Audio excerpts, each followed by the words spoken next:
नमस्कार दोस्तों, राधे राधे लोकगीत माला में आप लोग का स्वागत है। आज मैं जिउतिया पर एक सोहर सुनाने जा रही हूँ। उम्मीद करती हूँ आप लोग को जरूर पसंद आएगा। पसंद आए तो लाइक शेयर कमेंट करिएगा। धन्यवाद। गंगा माई का ऊंची अररिया रनिया राज करई रनिया राज करई हो। गंगा माई पानी लहरिया हमके दे, तू त डूबी धासी मरी जाती हूँ। गंगा माई पानी लहरिया हमके दे, तू त डूबी धासी मरी जाती हूँ। किया तोरे ये रनिया नैहर दुख, किया तोरे सासुर हो। रनिया किया तोर कांता विदेश गईले हो। नहीं मोरे गंगा माई नैहर दुख, नहीं मोरे सासुर हो।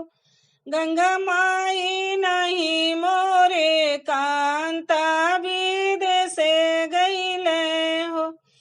गंगा माई एक हो बालक बिनु कोखिया सुनाया जोधिया हर लागे हो।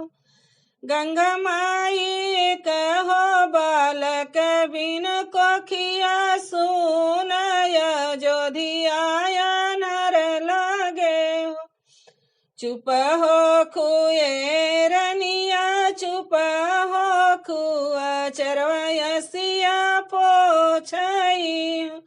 रनिया तोहरे जनमिया भागवानत पृथ्वी के मालिक हो।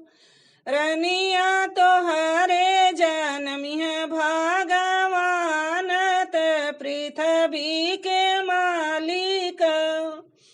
जाऊ मोरे जनमिया भगवानत पृथ्वी के मालिक हो।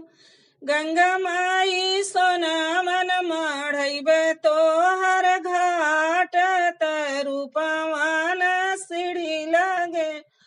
गंगा माई सोना मन मढ़ब तोहर घाट, रूपवान सीढ़ी लगे हो। गंगा माई वही चढ़ी बैठ भगवान, चरण सब पूज चरण सब धोवई हो। गंगा माई वही चढ़ी बैठ भगवान, चरण सब पूज चरण सब